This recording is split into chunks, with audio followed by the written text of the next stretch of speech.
All right, go for it. Good morning, everyone. It's the one and only notorious one himself, the notorious glorious ape, V the Gorilla Condoms, coming to you live with my main man, El Cuco, aka CJ, aka the master of the flux capacitor, where we bring you the news, the views, and all the information important to you. Check us out, roguemoney.net. Follow us on Twitter at the Rogue Money and Facebook, DTube, Steam, every single podcasting app known to humanity. Also, Apple News and iTunes. We are there. We are there. We are everywhere you want us to be, plus a bag of chips, if I do say so myself, CJ. Check out our sponsors, RemainCom.net, RemainCom.net. If you're facing collections issues, debt collectors are beating down your door. They're threatening to take your levy, your bank accounts. They're threatening to hold your puppy dog hostage as collateral. Contact RemainCom.net and let these guys kick the collectors and the bankers in the nuts. That's how they roll. That's how they roll. Also, check out our other sponsor, thecryptoschool.io, thecryptoschool.io. Learn to trade by watching us trade with our main guys, Cowboy and Z. They breaking it down fundamentally, technical analysis. You can't surpass this. These guys are making it happen. Check it out. Watch us trade room.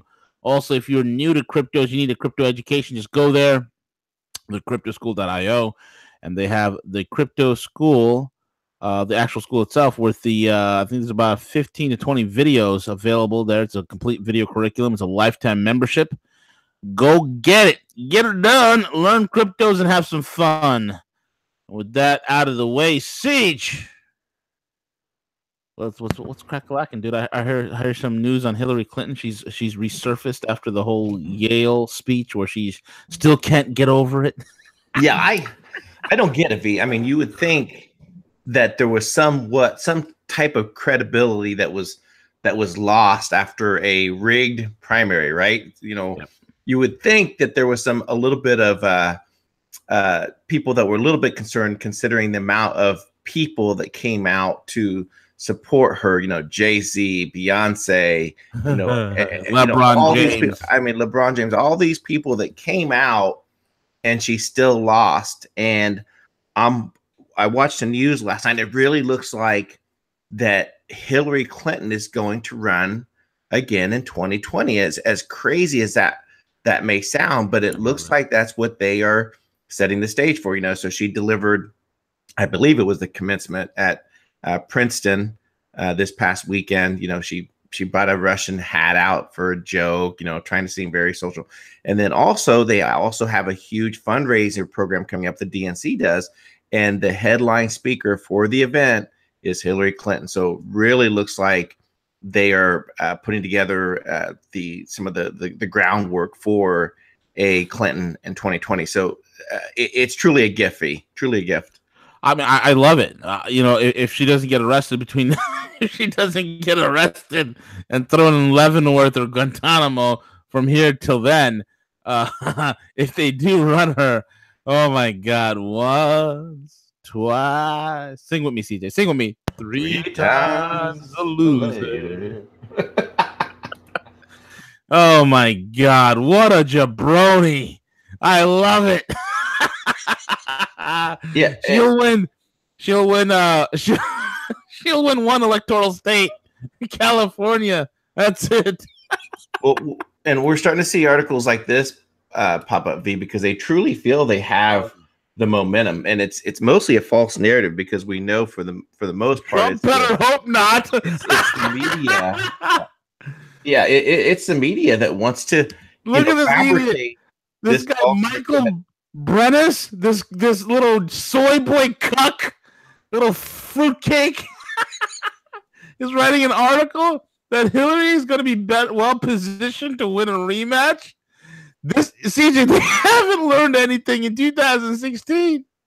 It's amazing, and you know, and I have some good friends that are on the left, and I just cannot believe that they would, you know, allow this to happen. It's just completely ridiculous, and I think it's primarily, you know, something that we've talked about earlier. They don't have anyone else. They don't have. You tell me one person that the DNC has I mean, they spent the last year and a That's half. where you're wrong. That's where you're wrong. Because what I believe is democratic socialism, when the 99% have the 10% and you have the 1% over the 3%. And that's the problem, because Bernie Sanders, will return in 2020 to face Hillary in another super delegates. And they have all these relegates with the delegates. I'm going to be there, CJ, because it's democratic socialism. Oh, dear Lord. That's hilarious. It's going to be Bernie and Hillary all over again. I love it. Maybe they, I don't know. Maybe they have a super plan to team them up. I mean, Bernie caved the last time to the campaign and to Hillary, and and obviously they probably threatened to with his wife and everything that she was involved with. But yeah, just the level of you want to know something? She can never run with somebody like a Bernie. She needs a quiet, silent partner because she's such a megalomaniac. That's why she picked Tim Kaine. Tim Kaine's a nobody. We can probably see a Clinton Kaine ticket all over again. You know what? You're absolutely right. I mean, they'd have to mix it up a little bit. Maybe a Cory Booker, someone that may resonate. Yeah, Gary the young minority vote. Cory Booker's going to jump on the racist train while the racist train has left the station. He's going to make a leap for it as the train's pulling out of the station, and he's going to fall flat on the tracks. There's been an awakening that's occurred in the minority neighborhoods and black communities thanks to Kanye West, Candace Owens, Killer Mike. A lot of these black entertainers who are conservative, who are libertarian, who are coming out of the woodwork, man. And a lot of black people are starting to wake up and they're like, hey, man, you know what? We don't got to be victims. We don't have to be in the Democratic plantation. Look at what the Democrats have done. Go to any city in America. Go to any shithole neighborhood where you live. Go to the nearest shithole where you live. Go to the South Bronx. Well, South Bronx isn't proven, but go to the South Bronx. Go to Queensbridge, Queens, the Queensbridge projects, right? Go to South Central LA. Go to Gary, Indiana, where you're at, man. I mean, go to Detroit. Go to Newburgh. Go wherever you want in this. Go to Miami. Go to Chicago. All of it has one thing in common: Democrats. Democrats destroy everything, folks. I think the minorities are starting to wake up. This is huge. This is huge. Democrats destroy everything. You go to any one of these Democrat cities, CJ. Not only we have crime, rampant drugs. Now we have corruption from the foundation to the topmost stone. You have broken families, and the whole entire city is filled with Democrats and single moms. Democrats and single moms. That's what's going on. And I think the minorities trying to wake up and be like, you know what? We live in a shithole because we elect these assholes to rule over us. Right. That's the problem, man. It's I love it. I love it. I think the jig is up with these Democrats, man. I love it. Yeah, and I tell you another absolutely. Let her run. Let the DNC continue their demise. But it may also be a year for a third party candidate. I mean, as much as people are going to be completely disenfranchised by this move by the DNC, put her there. I mean, it could be a big year for a third party if they have the right person. Yep, absolutely. So, but anyway, that's good humor for the day. Oh my God, it's great humor. I was laughing my rear end off, man. Where do you want to begin, bro? Where do you want to begin? Because this is the most interesting drama to date, and the drama just keeps getting more dramatic. More drama for your mama. We have here Trump meeting. This is from our buddies over at Zero Hedge. Trump meeting with Rosenstein, Ray on spying concludes. Congress to see. Oh boy, this is a problem for Brennan. This is Riyadh. We have a problem. Riyadh, we have a problem, Riyadh. Trump, Congress to see all highly classified information as previewed earlier on Monday afternoon. President Trump met with Deputy Attorney General Rod Rosenstein, FBI Director Chris Wray, and the Director of the National Intelligence, Dan Coates, in a discussion of the latest developments in the bombshell report that the Obama administration used a long... We went over this idiot yesterday morning, that moron.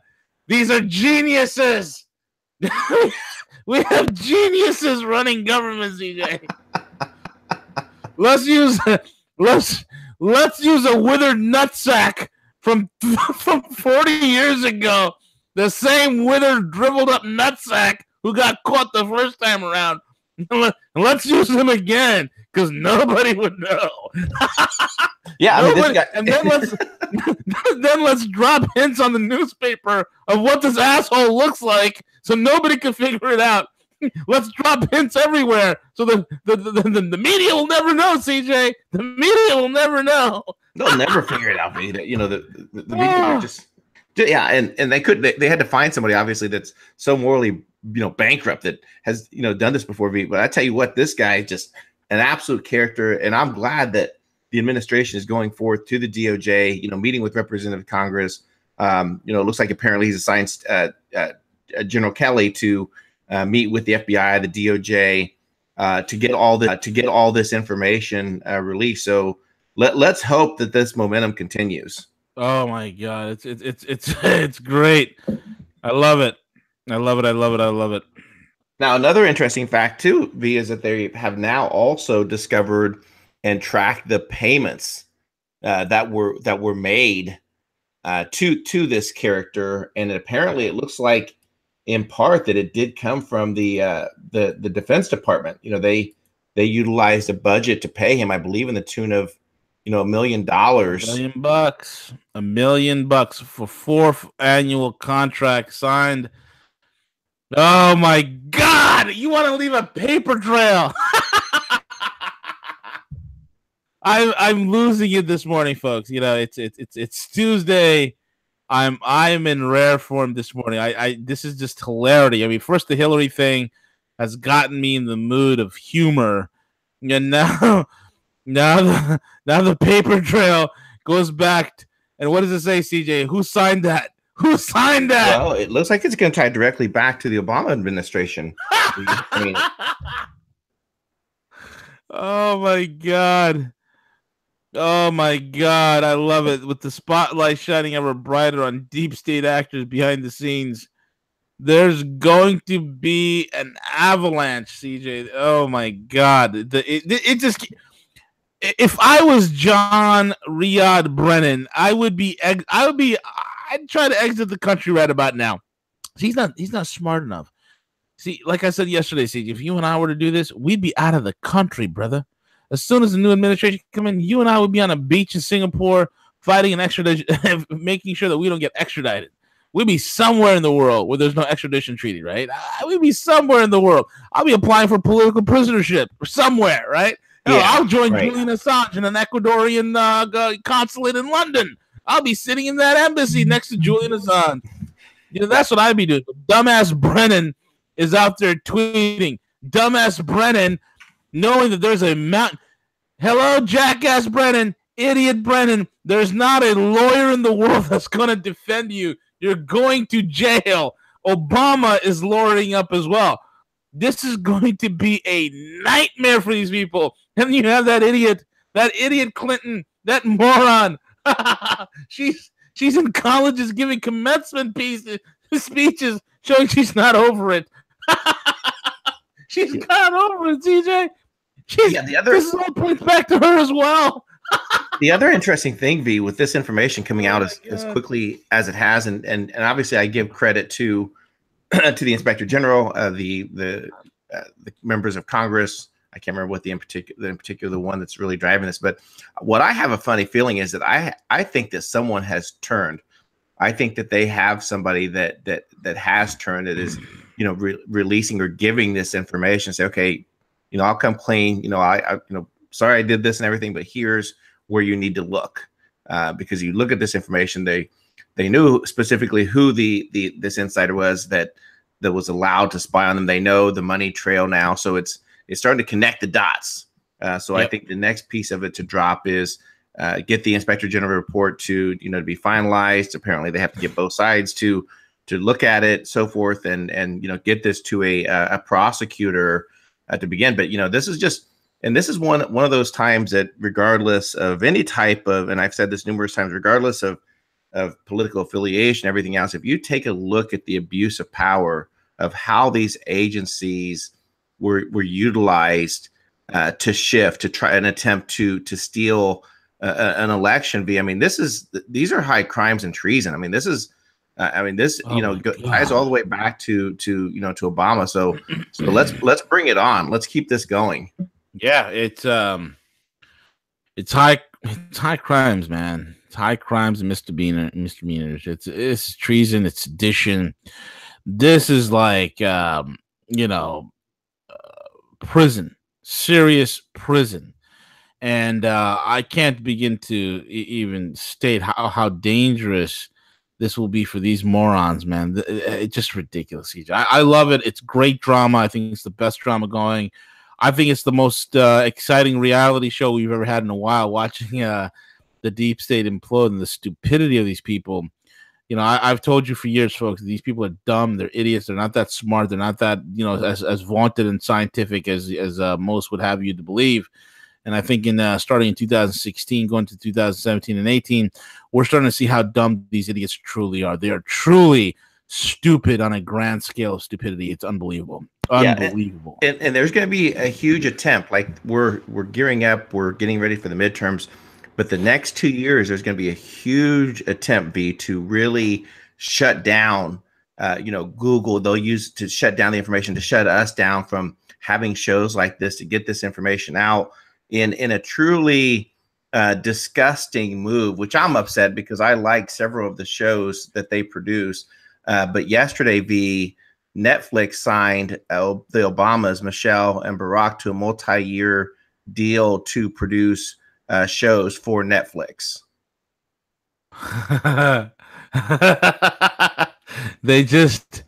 They're about, look, man, when that whole Amy Schumer comedy bullshit came out, when real raters were giving it like 1 star because there were 0 stars that you can actually give it, and then Netflix had to come in and they had to artificially boost up the scores.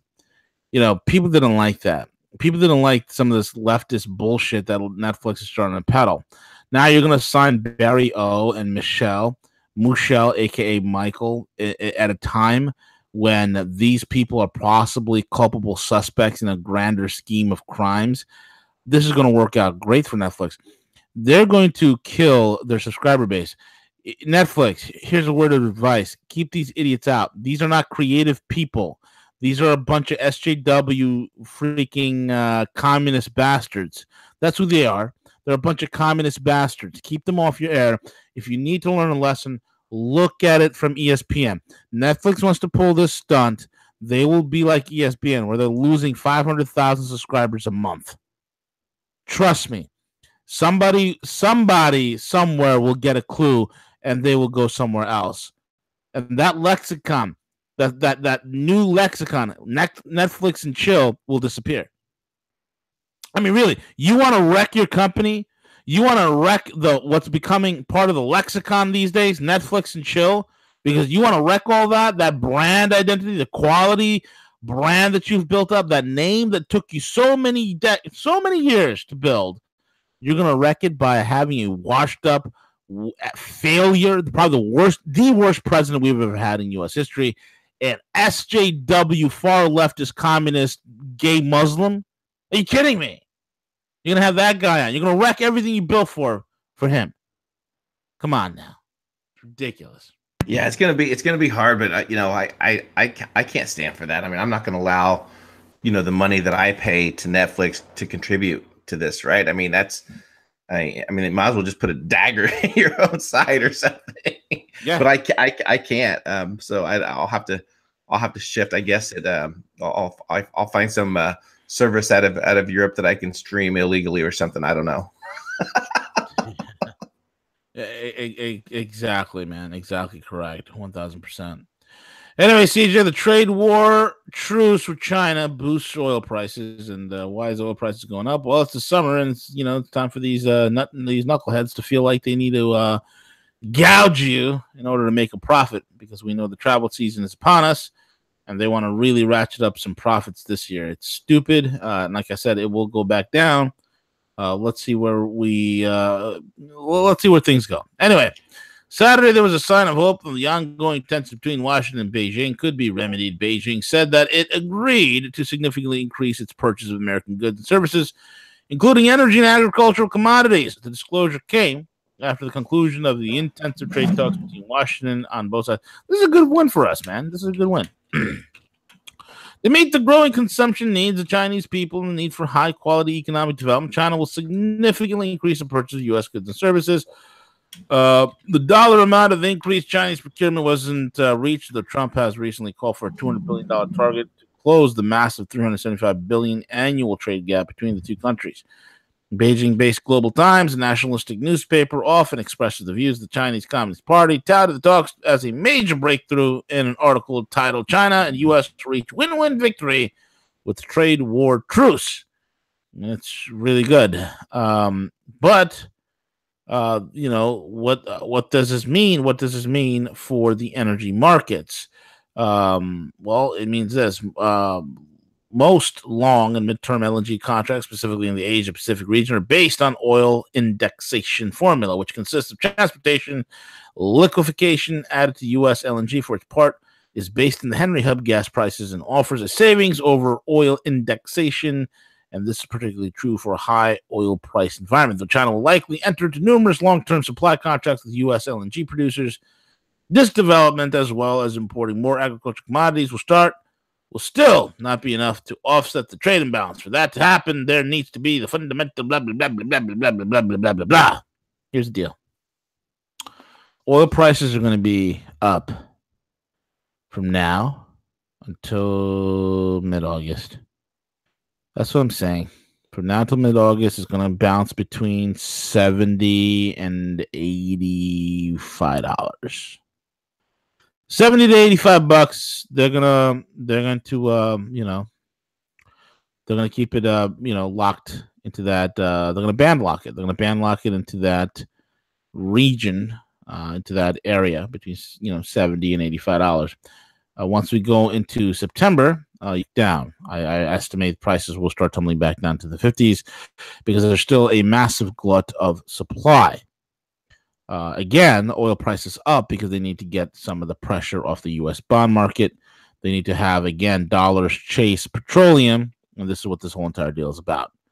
That's it. Moving forward, Siege. What else, man? What else is there for me to break down? In regards to the trade war and what happened in the truce, I mean, yes, this is a truth, but I think geopolitically, I think it really needs to be done. I mean, if you think about, we're coming up to the midterms, we're thinking about the U.S. economy and how fragile that it is. So, we don't need to have consumer prices right now, skyrocketing. When you think of the demand for goods, it's we Americans that want these cheap Chinese goods.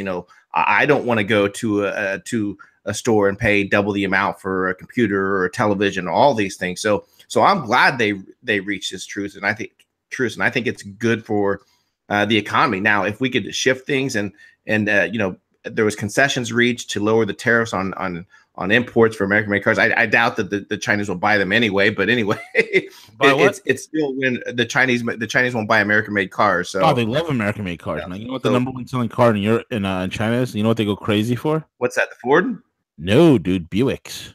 Buicks? Oh wow, I didn't know they love Buick. Buick has, Buick has a crazy long history in China. Believe it or not, the Chinese love Buicks. They look at Buick like it's Rolls Royce, man. Wow. And so Buick, GM makes specific models that are China exclusive. Like, for instance, they'll take a Buick Lucerne and then they'll stretch it. They love stretched cars. So they'll stretch it they'll add another 2-3 inches to the wheelbase because they just like more room in the back seat, because Chinese middle class, they like to be driven around, they have more, they got some expendable income. they like being driven around. So yeah, Buick is very popular. That's why GM salivates when it comes to China. Yeah, they love it. Well, Crazy. that's really good news then. Oh yeah, man. Yeah, absolutely. They love American cars. Unlike the Japanese. Japanese do not really care for American cars. They really don't. They really don't. The Japanese are very interesting people. You know, I love Japan. Don't get me wrong. I love Japanese culture. I love the food. I mean, they're great. It's a very aesthetic culture. I love them. Fantastic. But when it comes to American or any kind of foreign stuff, they're just not into it, man. I mean, case in point. I mean, look at the debacle that Microsoft had with Japan over the years, over the last several years, trying to get the Xbox to, compete in the Japanese domestic market. They just can't because nobody will buy it because it's American, right? Nobody will buy it.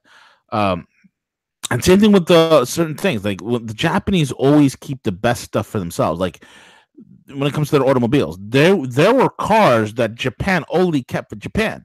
Like when I was a young guy growing up, and I would look at the JDM market cars, Japanese domestic market cars, and I would just salivate. I'm like, man, they had all the good stuff. They have high performance variants of vehicles we never got over here. Like I would sit there and like as a kid in like the 80s and 90s, I would sit there and like, wow, I would dream about like Mitsubishi Evolutions. These are like 4-wheel drive rally cars. And Japan never sold it here until 2003 when they finally bought the Evo over. And that was when I graduated and college. And I bought an Evo. I started my first business and I bought an Evo right off the showroom floor. It was freaking amazing. Love that car. To this day, one of the best handling cars on planet Earth that I've ever driven in my life. Nice. GTRs, man. Skyline GTRs. Since the 1960s and 70s, Skyline GTRs were legends. They were known as Godzilla. The Australians had their version of American muscle cars, which are your Holdens and your Falcons and whatnot. And these were V8 Australian muscle cars, which are basically knockoffs of American muscle cars because GM and Ford were competing fiercely in Australia. And here come the Japanese with their Nissan Skyline GTRs. And the GTRs would absolutely massacre them. And that's how the GTRs got the moniker, the name Godzilla. We never had a GTR legally in the United States. You could never get it up until 2009 when 2008 when Nissan released the 2009 Nissan GTR. And to this day, it is still an incredibly capable vehicle, capable of 0 to 60 under 3 seconds, like 2.7 seconds. It is a supercar killer. I mean, this is the kind of stuff I'm talking about. Look, I collect watches. Seiko. Most people don't understand this. Seiko is amazing watch company. They make everything from $70 watches to $400,000 watches. But when it comes to the U.S. market or the European market, the Japanese company Seiko just don't care. They keep the best stuff for themselves. So when I'm collecting watches, all my best Seikos are Japanese domestic market only. They were JDM that I had to import. It's just one of those things. They just keep it to themselves. So a better trade partner for us is not the Japanese. It really isn't. It's the Chinese. The Chinese love American stuff. They really do, man. They love American cars. They love American Red Wings, man. They love Red Wing boots in China. Love them. Timberland is huge in China. The Ray-Bans. Just the list goes on and on and on because they love it. They think American culture is so cool. Japanese ain't like that. So China's actually a better fit for us in the Asian region. Right. Yeah, man. That's the difference. Heck yeah. But harsh reality. You pick it. Which one? Which one you like? Harsh reality. Okay. Yeah, harsh reality. This is some sobering facts, bro. Go ahead, break it down, man. Yeah, I think this is what a lot of our listeners know in regards to what's taken place the last 10, 12, 16 years, and that's the decline in the middle class. That when you take a look at the diminishing middle class, we take a look at the top 1% get even more lucrative as far as their funds. We take a look to see that when 43% of Americans can't pay for food and rent, we can safely say the economic collapse is here. And I think this is the reality that some people are coming to, that like anything is just so fragile regarding the economy right now. This comes to us from, I don't think, have we Organic Prepper. Organic Prepper. Okay, cool. Luther. You all know the reports about how Americans can't afford $1,000 surprise expense, like a medical bill or car repair. Well, forget additional expenses. It turns out that nearly half of the families in America are struggling to pay for food and rent. And that means that the economic collapse isn't just coming, that it is here. The United Way has done a study on a group of Americans they call ALICE, Asset Limited Income Constrained Employed. The study found that this group does not make the money needed to survive in the modern economy. Go ahead, V.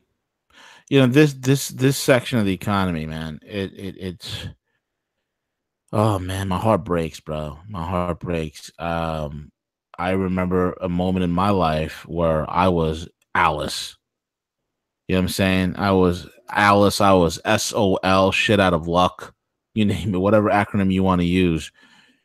And you know, my personality is I'm a driven individual. I use my wit, my intellect, my cunning to achieve, to you know, whatever it was that I needed to do to help provide for my family.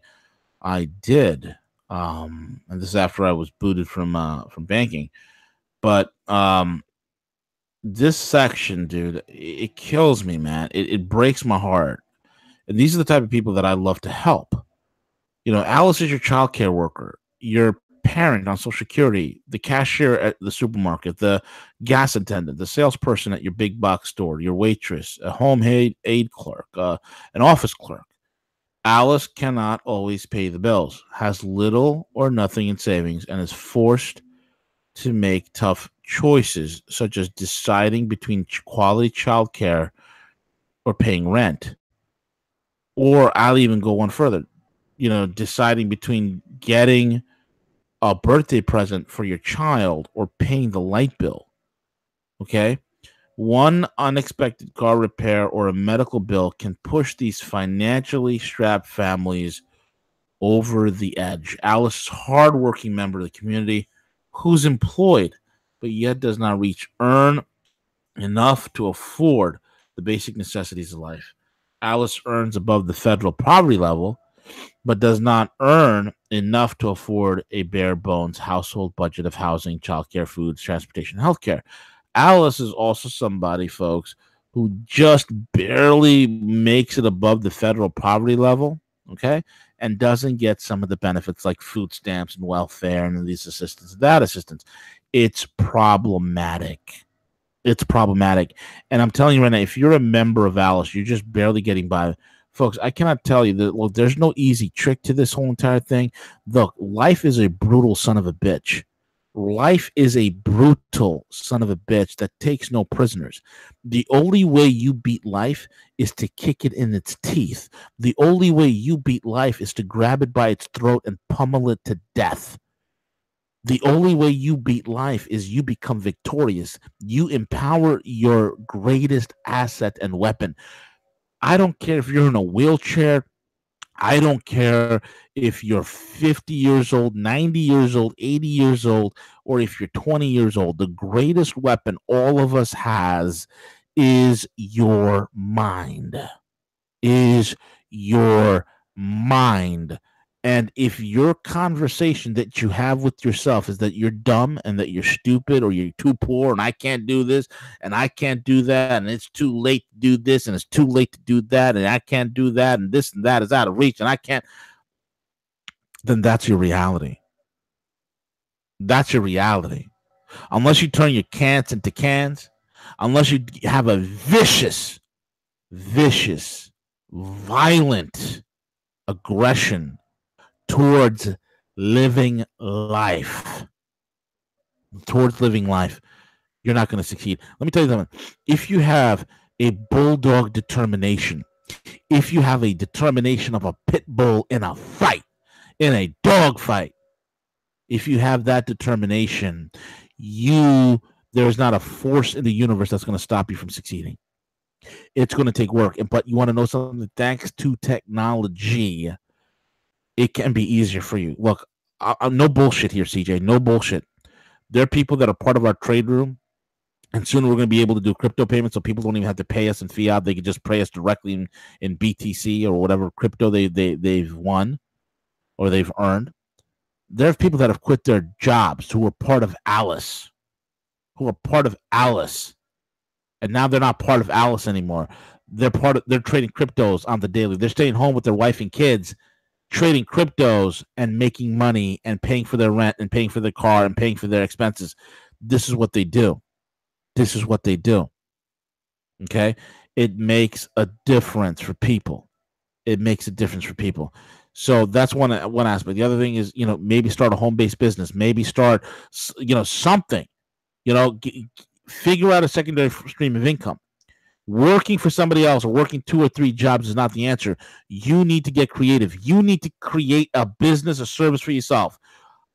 You love cars. Learn how to work on them and learn how to work on others. You like arts and crafts. Make arts and crafts. Sell it online. Start an eBay business. Sell to Amazon. Do something. You like animals. Start an animal babysitting service. Do something is the point. You can't be part of Alice. That is a rough group to be in. That's a rough group. It's the most frustrating, most heartbreaking thing in the world, where you're going grocery shopping,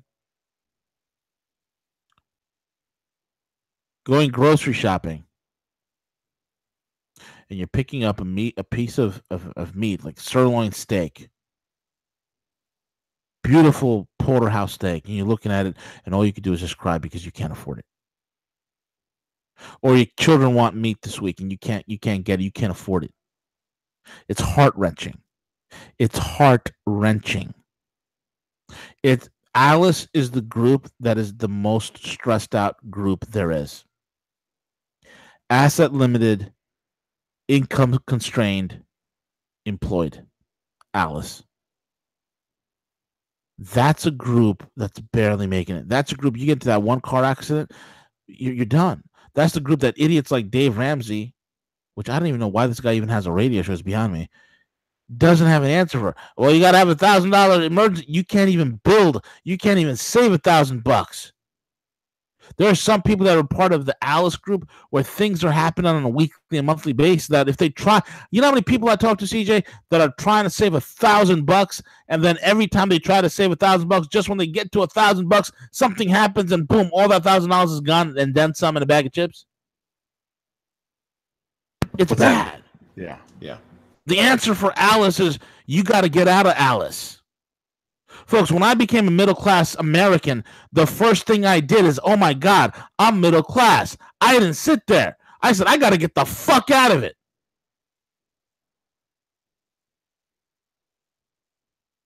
As soon as I became middle class, I'm fighting to get the hell out of middle class. You're in Alice. You need to get the hell out of Alice. There's only 2 groups of people in this country that have a hustle that benefit financially. The ridiculously poverty poor that get welfare and benefits, and they got a side hustle where they earn extra money.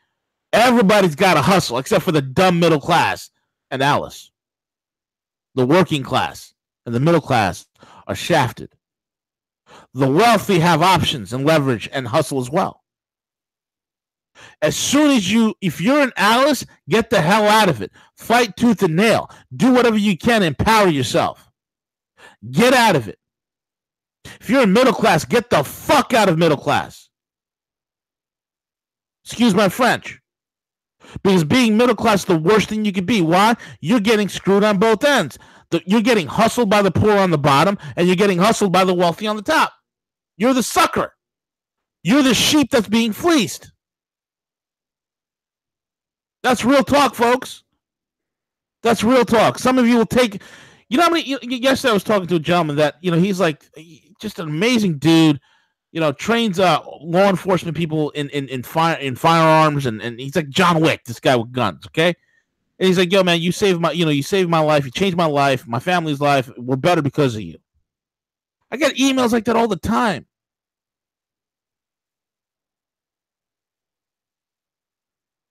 If you're surviving, if your goal is to be this world is, I'm telling you, the way things are changing in this economy, you're not going to survive being a W-2 employee, brother.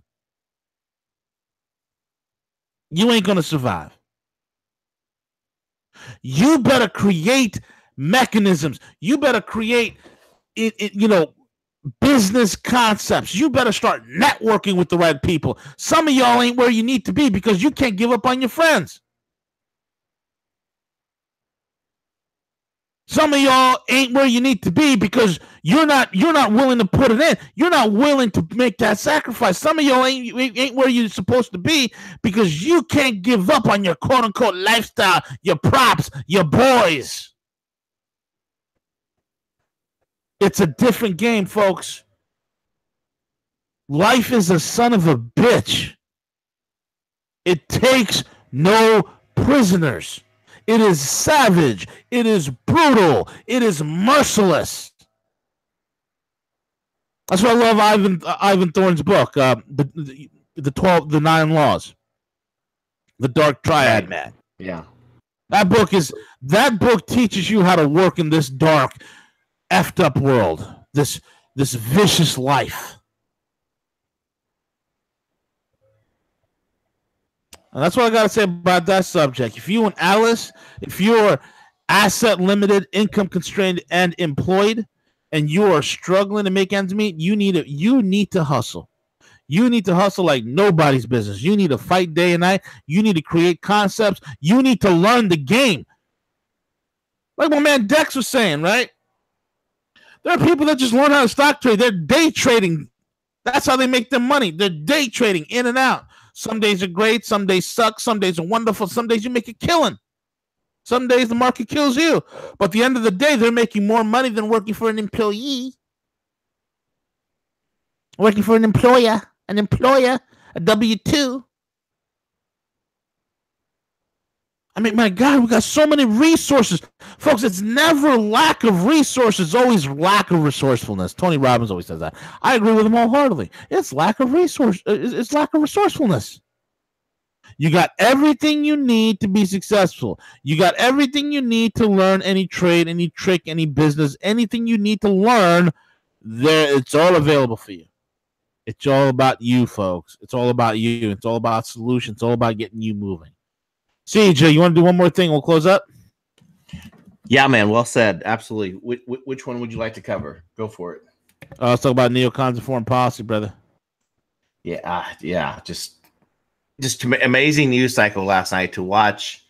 Some of these players come out. Like we had South Carolina senator come out and say specifically that we're going to give her a North Korea war. If that's what they want, we're going to deliver them war. I mean, just the level of stupidity right now that's out there, just crazy. And then Pompeo comes out and issues great. I mean, it's tough talk, I think, at this point. V, what are your thoughts? Well, I think it is tough talk. I think these neocons are talking a lot of smack. I'm looking at what Donald Trump does. Let's see what happens. Let's see what occurs. Iran is not leaving Syria. I know that for a fact. It's going to be interesting how things play out. But right now, all this it really is tough talk. I mean, what's the U.S. going to do in Syria? What's the deep state going to do? Like, what are they going to do? I mean, what are they going to do they haven't already tried and failed at? Like, what is it? Nothing. Really nothing. Not much. I mean, this is the best thing the U.S. could do is pack up and go home. And we win through business. We win through trade. That's how we win. That's how we win this world. Business and trade, not blowing up in war. And whoever that South Carolina was that Lindsey Graham? Was that Tickle My Butt Graham that said that? Lindsey Graham was on national television yesterday talking about North Korea and that that if Kim Jong-un isn't willing to come to the table, then we're going to deliver the same thing that we did on Iraq. Lots of bombs and everything else. Just the rhetoric. I mean, just these neocons. Lindsey Graham is a closet homo. Lindsey, just take the dildo out of your rear end and come out of the closet. You'll be happier. You won't be, you won't be as warlike. You won't be a war hawk. You don't have to pretend to be a tough guy. We all know you're gay. We all know you're a faggot. Just come out and do it, bro. Come on. Enough's enough. Enough is enough. I mean, your boyfriend John McCain is going to be dead soon. It's time for you to come out, Lindsey. Lindsey, come out. Lindsey Graham. Come on out, Senator Graham. Let's go. It's ridiculous, Siege. It truly is. I mean, to witness these neocons continue, to push in there, to push the escalation. And nobody wants to be. I mean, the North, the South, they're willing to negotiate some things. I firmly believe it's tough talk at this point, but it's still very, very, it has to be managed very carefully in a part to what's happening. And I know that there's a couple different schools of thoughts about what's happening with, Iran and the negotiations potentially taking place, behind the scenes with Putin. Let's just hope that peace prevails at this point, V. That's all we can do. Absolutely, man. Absolutely. And with that being said, folks, we're at the end of the show. We might have the Trading Terror Dome set up later today. I don't know yet. My schedule is really wonky today, so we'll see how.